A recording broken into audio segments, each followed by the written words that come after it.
I thought today we'd start with my enjoyment of sports in the Pacific Northwest. If you know me, I come from a family of boys. There's 4 of us, and man, do we love some sports. And being a sports fan in the Northwest has its pros and cons. Here's some of the pros. Our teams are better than the average, okay? When you think about it, the Seattle Seahawks have made a playoff run for like the last decade. That's pretty great as a fan, that you get hope each year going, maybe, at least we're not Detroit, okay, which is like the worst sports city in the country. There's no hope in the city of Detroit. There's zero hope. Or you're a Mariners fan, and last year we made the playoffs, and this year we were 2 wins away at the very end of the playoffs. Or Portland Trailblazers, small market team. We should be nobody, but because of Dame and the surrounding cast, we've been able to put together runs that go, hey, we're actually competing with some of the bigger market teams. Or you're a fan of college football. I mean, this year, the Pac-12 North is the best it has ever been, right? You've got the University of Washington ranked 5, Oregon ranked 8. The Beavers are ranked 11? Come on, Beavs, come on. And the Cougars are the Cougars, but we don't really think about that, all right? They're still in the family, okay? And I would talk about the Timbers, but that's not a sport, okay? So we know that doesn't really fit in, okay? So on one side of things, you're like, it's exciting. They make runs. They play better than the average. On the other side of things, they never quite get there ever. And so you have hope, and your hope just gets squashed over and over and over and over again. And that can be a pretty defeating experience as a fan. And what you can do with that is you can get real fickle, you can get real bitter, and you can start saying things like the Mariners are cursed. And I don't care if they change management. I don't care if they pick up new talent, no matter what. I don't care if they have the best record in the MLB. They will never win the World Series. You'll start acting like that because you're like, I can't invest emotionally into this experience as a fan anymore because I've been let down so many times. That's not just an experience with sports. You might have experienced that in romance. You might have dated someone for a while and it didn't work out and you were so crushed by it. You thought, I'm never going to take dating seriously ever again. Or maybe you had the dream of starting a small business and then you started a small business and it was really, really hard. And maybe that dream collapsed in front of you and you thought, never again, just give me a 9-to-5 job and I will do that for the rest of my life. Maybe it was in fashion. Maybe you had a friend or a spouse convince you to change your haircut. Maybe you changed some of the clothes you're wearing and you tried and it failed miserably. And you thought, never again. We're sticking to neutral colors and safe brands and we're going to play it safe for the rest of my life. We've all had our own experience when hope has failed us, and maybe we've experienced that in our faith as well. Maybe there's been times in our life where we have felt like, God, you have let me down. Our expectations of how he might meet our circumstances didn't happen. And then we thought, I don't know if I want to participate in this relationship with you because of this hope failure. If you relate with that, if you've experienced that, then you're in good company with the person of Thomas. We're going to study one of Jesus' disciples today. His name is Thomas, and he's experienced that in his life. Thomas' story is an interesting one because at some point in his life, he bumped into this traveling rabbi named Jesus, who was kind of the big deal in town. And Jesus was teaching these sermons and he was doing these miracles. And eventually Thomas said, I want to get to observe this Jesus guy more and more. And so he started watching him from afar, but somewhere from afar, he got closer and closer. And eventually he became a disciple of Jesus. And there were a lot of disciples of Jesus. But at one moment, Jesus said, I'm going to select 12 from the larger group. We studied that about a month ago in Luke chapter 6. And this large group of disciples, Jesus picks out 12. And one of those 12 is Thomas. He gets in on the inner circle with the person of Jesus. And he's feeling pretty good about it. Some point in that experience with Jesus, Thomas was willing to bet the farm and believe that this guy was the Jewish Messiah, the one who was coming to restore the nation of Israel. And it was looking really good for him and the other disciples. And this kind of comes to a climax on the triumphal entry. When Jesus comes into Jerusalem, he's riding on a donkey. It's such an epic scene. The crowd is so packed, they build a runway for Jesus. You might know it as Palm Sunday.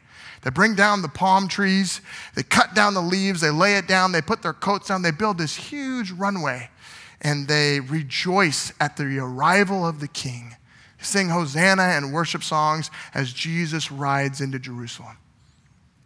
I just think about it. You're the disciples, and you're like, this is our moment. This is our guy. The King is here. And now we just got to wait for him to overthrow the Roman Empire, and he can restore Israel back to its proper place. And they're pretty excited on that Sunday. But a couple days into that, it took a weird turn. They had this dinner called the Upper Room, where you know the painting of the Last Supper. And Jesus put on a servant towel and washed their feet. And they're like, what's he doing? And then he started speaking really weird, and Jesus said, listen, I'm going to be leaving you guys, and you can't follow me right away, but where I'm going, you'll eventually get to go because I'm going to make a place for you. And they're like, what do you mean leaving? We just got here. You just did the donkey thing. Like, where are you going? And where's Judas? He's been out with the money for a while. When's he getting back? Eventually that moment ends, and they head over to the Mount of Olives, and it's there that Jesus gets real anxious. And he's praying through the night. And he keeps waking his disciples up. And Thomas is like, man, Jesus is really freaked out. And seriously, where is Judas? Like, where's he been? And then all of a sudden, there's Judas. But he's not alone. No, he's come with servants of the great high priest. And with him are Roman soldiers. And the moment explodes. Passionate Pete pulls out his sword, cuts off someone's ear. It's about to go crazy, but Jesus steps in the middle of it and de-escalates it. He literally heals the person's ear. And then he leaves with the soldiers in cuffs. And Thomas is like, this is not how I thought this was going to go. And maybe Thomas heard a report from John or Peter about how Jesus was treated at the high priest's house, the mockery that went down there. Maybe you heard a report about what happened with the Roman trial and how Pilate treated him, and then Herod treated Jesus and then sent him back to Pilate. And I'm sure he heard about the crowd. The same crowd that was worshiping Jesus on the donkey was asking for his execution just a couple days later.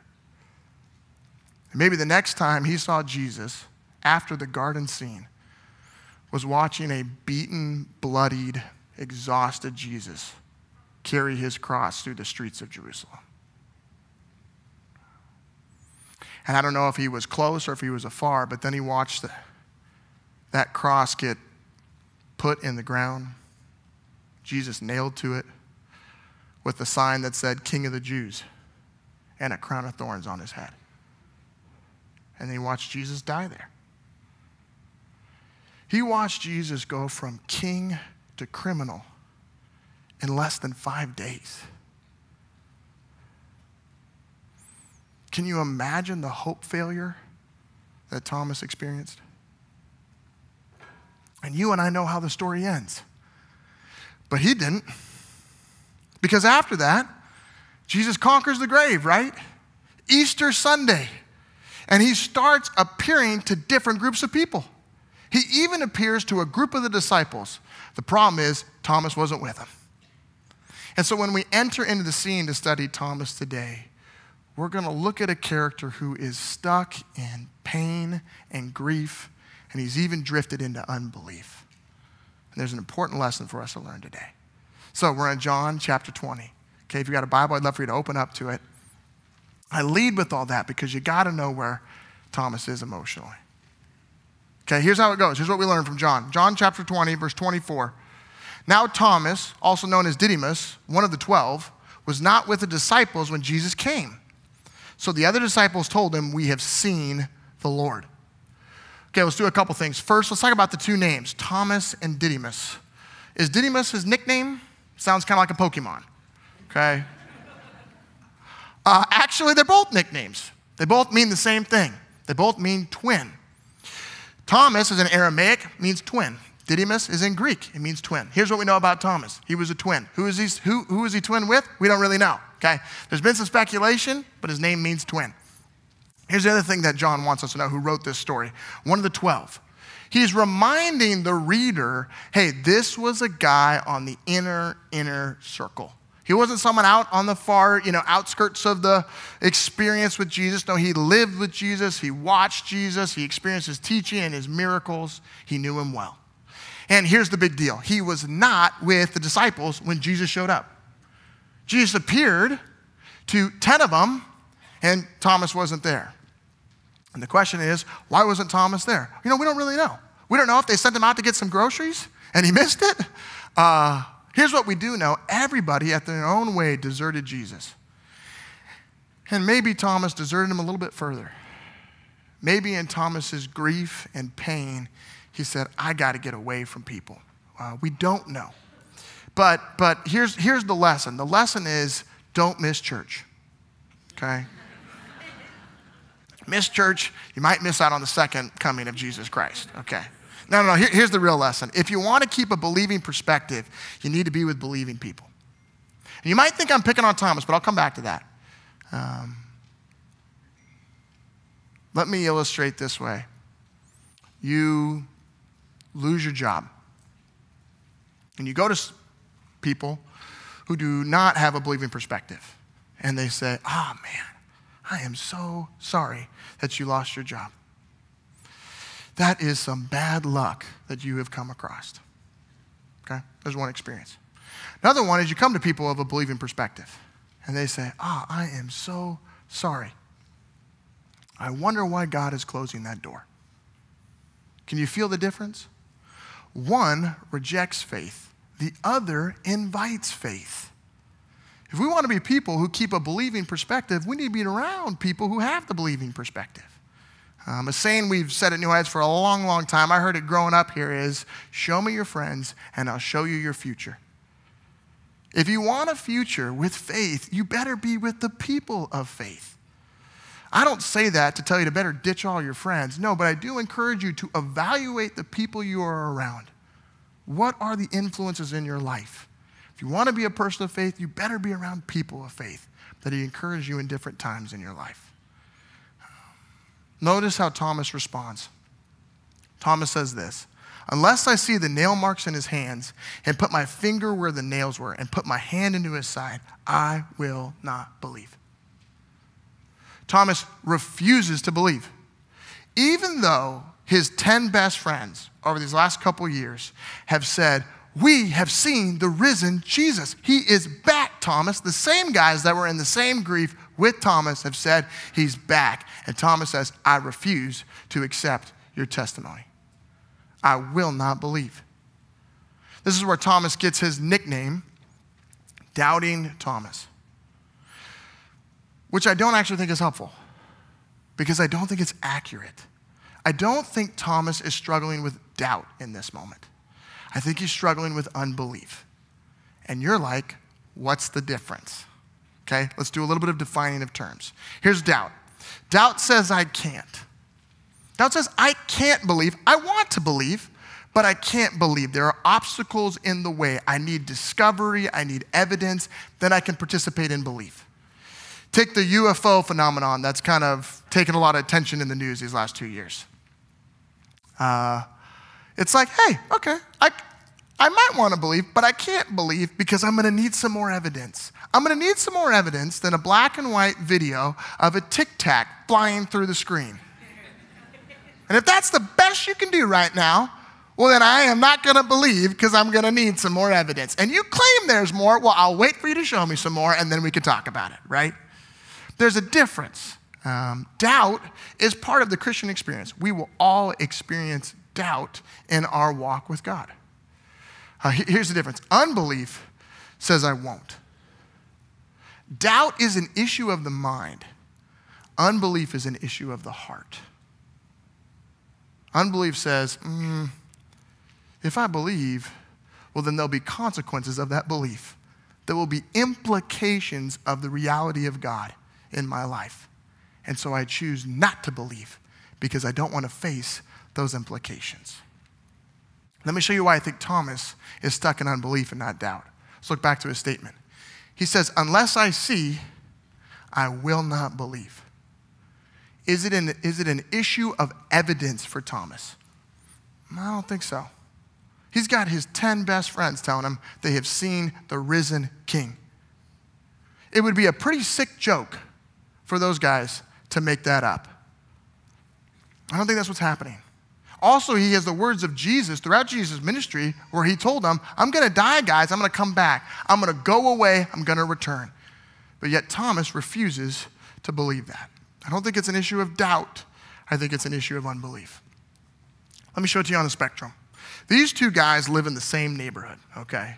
They're friends. And we can find ourselves somewhere on this spectrum. Listen, if doubt is where you're at, listen to the way Timothy Keller describes it, and I find this helpful. Dr. Keller says this, don't be put off by the presence of doubts. They may be the seeds of faith. You're going to have real doubt with your faith. The question is, okay, what do you do with it? Let me just talk about a couple resources. Maybe today you're like, yeah, I've got some doubt. There's some intellectual dilemmas that I need help with in order for me to participate in faith. Let's talk about a couple resources. Number one, let's talk about community groups. This week, we're going to be talking about this in community groups. And if there's doubts, there's questions that you have that you want help with it, I'd encourage you in that community group, bring them forward. Maybe not in the big group, maybe in the smaller group when we break up with men and women and pray for each other. Maybe there you would say, hey, I have some doubts, I need some help. And let me tell you what's going to happen. You're going to say that and someone else is going to say, oh, I'm so glad you said that. I have the same doubts. Or someone's going to say, I've had those doubts and here's some resources that helped me, okay? Another resource would be the campus pastor at your campus. All the campus pastors here would love to come alongside you and help you process the questions that you might have, okay? I'm going to give you guys some books. I'm going to give you 3 books. Here's the deal. There is more literature written about the Christian faith than any topic in the world. Okay, so we could do 3,000 books today. That's not what we're going to do, all right? But let me do 3 books because it might be helpful for you. You might feel stuck. Okay, let me talk to you about the first one. Timothy Keller, Reason for God. Maybe you are struggling with the philosophy of God, the logic of God, the reason of God. And those are somewhere where your doubts and your questions lie. I would encourage you, this would be a great resource for you. I encourage you to buy the book, read it with someone else, meet once a week, talk about it chapter at a time. It would be really helpful for you if that's where you're stuck. Maybe it's something different. Maybe it's pain in your life. Maybe you've experienced real hardship. Maybe you've experienced abuse. And maybe you're wrestling with, how can there be a good God in the world? And he allowed this pain in my life. It's a real dilemma that many people have faced. C.S. Lewis wrote a great resource for that called The Problem of Pain. There's many people who have written on that, but that would be a great place to start. Maybe you struggle with the historicity of the person of Jesus, the claims of Jesus, the reliability of Scripture. Maybe there's more general issues that you're like, I'm just having a tough time seeing this as all real. The book, More Than a Carpenter, there's been over 15 million copies sold, would be a great, simple book, helpful book to tackle some of those questions that you might have, okay? Let me go back to the spectrum. That's doubt. But there's a moment when we tip over doubt and we land in unbelief. And the moment is when it goes from an intellectual problem to a heart issue, when we don't want to believe in the reality of God. Another quote from Keller, but I find it really helpful. Here's what he says. He says, unbelief is not the same as intellectual doubt. It is rather a refusal to face the music and admit the possibility of God. And here's the kicker. We often hide our unbelief behind false doubt. We often act like it's an intellectual issue when in reality it's a heart issue. Right? This is the gentleman who says, I don't know if I can believe in God because I don't know if there's enough geological evidence for a universal flood. And I'm struggling to figure out how they kept the predator and the prey separate in the ark. And I'm like, is that really the issue in your life? Is that really the obstacle that is preventing you from placing your faith in Jesus? Or maybe it's the addiction in your life. And if God is real, well, then he's going to care about that addiction in your life and maybe want to do something about it. And maybe it's safer for you to believe he's not real in order that you don't have to deal with the thing he's going to want to deal with. I saw this a lot as the college pastor at New Heights. When a young adult experienced freedom for the first time outside the nest. And they start wrestling with, I don't know if I can believe in God. And it isn't intellectual issues, it's freedom issues. It's, I want to make some choices and I don't want to be responsible for these choices. Or maybe it's pain. Maybe it's grief. And instead of grieving with God, you've grieved at God. And that grief has turned into resentment, and that resentment has turned into a rejection of God. And so that can be a place where you fall into unbelief. And actually, that's where I think Thomas is at. I think his pain has led him there. And he believes that Jesus has failed him on the cross. And he doesn't realize that Jesus has actually rescued him on the cross. And because of that pain, he's saying, I will not enter back into hope. And the disciples are like, no, he was there. And he's going, no, I do not hear you. I will not enter back into this because of his pain. Notice the way Jesus responds to Thomas. Take a look at what happens next. A week later, just think about that for a second. A week later. Okay, so Easter Sunday, Thomas hears from his boys that Jesus is back. And he says, I ain't believing it. A week later, the following Sunday, so Thomas was living with that unbelief for a whole week. And I'm sure that the disciples were like, no, Thomas, you got to trust me, man. He's going, no, I'm not listening. I'm not listening to you. He's just been sitting in it.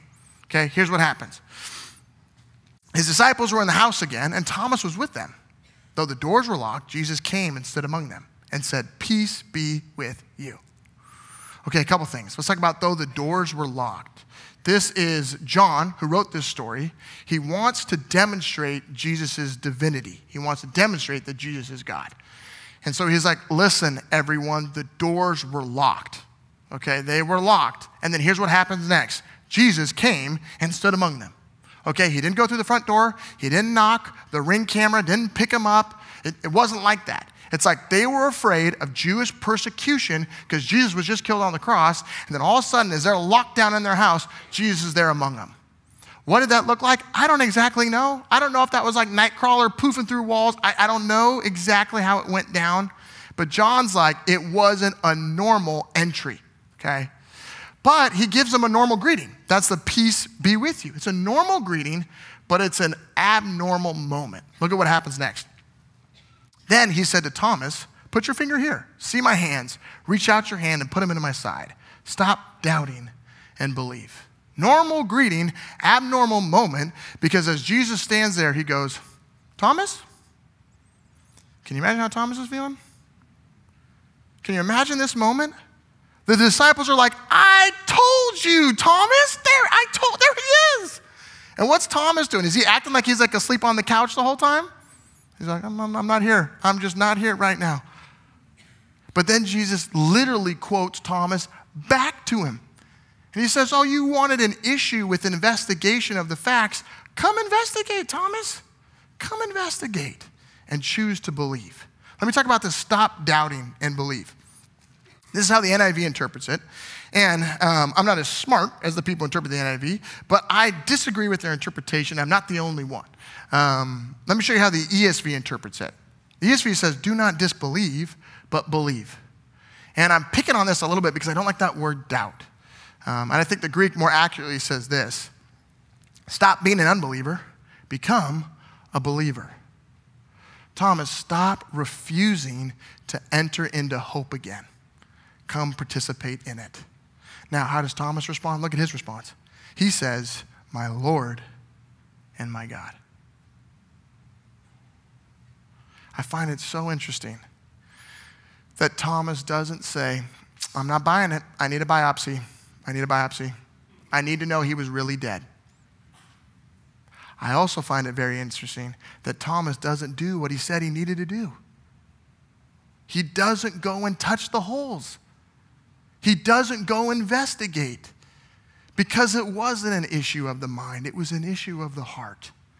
And in this moment of God's presence in front of him, he declares, my Lord and my God. What happened to Thomas?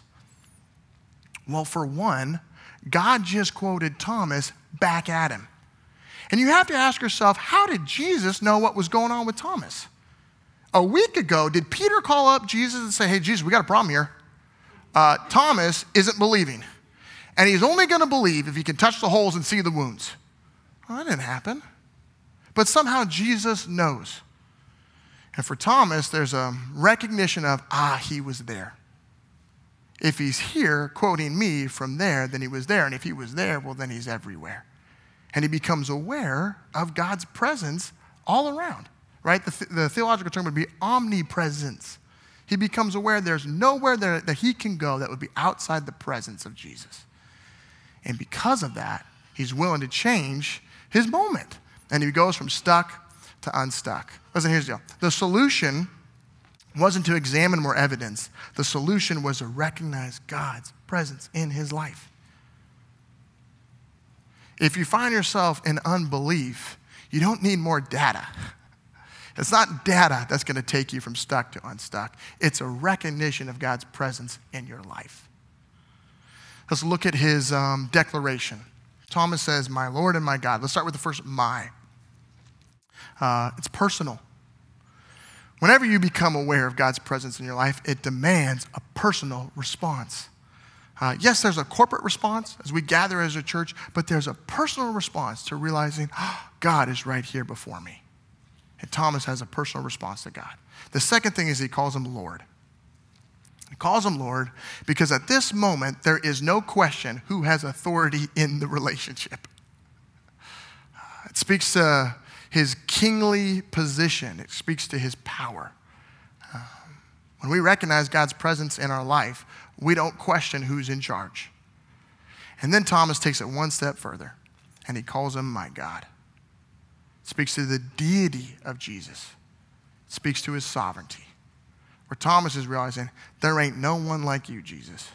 Not only are you Lord of my life, but you're also God over my life. And that happened because he recognized the presence of God in his life. Listen, last night, conveniently at 1:30 a.m., my little daughter, Sutton, started crying. So I crawl out of bed. I put the sweatpants on. I go in there. She's standing at her crib. Big crocodile tears coming down. We're reaching octaves I didn't even know were possible. Okay? And here's what I didn't do. I didn't say, hey, come here. Listen up, little lady. Sleep is so important for you. And it's important for me. Okay? And listen, your body's growing so much, and this sleep is so important for your health, and here's some graphs and pie charts and data. Okay, I need you to go back to bed. Even if I tried that, it wouldn't work. No. What did she need? She needed me to pick her up. She had a problem. I don't even know what the problem was, but she was singular focus in her goal. I'm going to cry here until one of my parents comes through that door. Because the answer to my problem is the presence of my parents. And so I pick her up, I put her against my shoulder, I work back to that rocking chair, sit down, rock a little bit, get her horizontal, and in seconds, she's sleeping again. She went from crying to sleeping so fast because she was in the presence of her parents. Listen, that is the posture you and I need to pick up. When we find ourselves in this moment of no longer doubt, but unbelief, this unwillingness to participate in faith, we should move towards God instead of away from him. And as we move towards him, there is peace found in the presence of God in our life. And that's what Thomas experienced in this moment with Jesus. Now, maybe you hear that and you go, well, good for Thomas. Can Jesus poof through my walls? Can he invite me to investigate the same things? Because I wouldn't mind having that moment. Listen, Jesus was thinking about you and me even all the way back then. Look at what he says to Thomas. Here's what he says in verse 29. Then Jesus told him, because you have seen me, you have believed. Blessed are those who have not seen and yet have believed. You might be familiar with the Beatitudes. Matthew chapter 5, the beginning of the Sermon on the Mount. Matthew gives us the list. John gives us the last one. This is the last one. Blessed are those who have not seen and yet have believed. I find such great comfort knowing that Jesus was thinking about you and me even 2,000 years ago. That it is a blessed place to be, to have faith and not have the same experience of Thomas. I want to return back to this spectrum of doubt and unbelief. Maybe today you're here, and that's not an inappropriate place to be. I've given you some resources, but let me give you the greatest resource, which would be God. He is not afraid of your doubts. You can go directly to him. He will not hit you with a lightning bolt. That is not going to happen. He wants to meet you in the middle of it. Listen, John the Baptist, famous biblical character, had doubt towards the end of his life. He had declared that Jesus was the one who they'd been waiting for, whose sandals he wasn't even worthy to untie. But then, towards the end of his life, he realized his execution was coming, and he experienced doubt. And from prison, he sent his disciples to go to Jesus to ask him, are you the one? Are you really the one? And Jesus took his disciples and didn't shame John. Instead, he quoted the book of Isaiah back to him to say, I'm the one we've been waiting for. And because of that, they go back to John. Jesus wasn't disappointed in John's doubt. No, he met him right in the middle of it.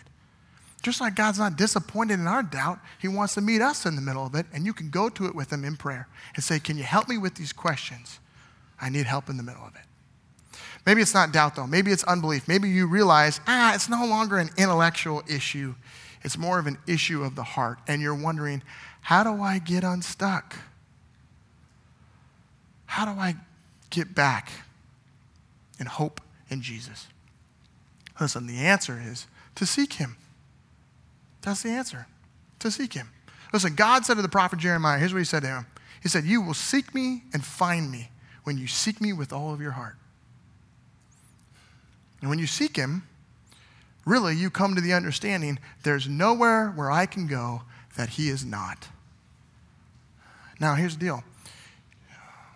Don't be disappointed in the results if you seek him half-heartedly. I think many of us at times will declare we're looking for him, but our behavior will look different because we're afraid of what we will find if we find him there and the implications that will have on our life. But the reality is the greatest place for you and to me is to be in the presence of God. When you're there, experiencing God's love and kindness and goodness, there is no fear of what he calls you to do. That was Thomas's life. Ultimately, Thomas, he leaves this moment and he follows Jesus faithfully for the rest of his life, even to his own persecution where he's killed for his faith in Jesus. Obedience didn't become an issue when he recognized God's presence in his life. The invitation is the same for you and for me. This moment, I want to invite the band to come back out at all of our campuses, and we'll get a chance to respond as we sing together.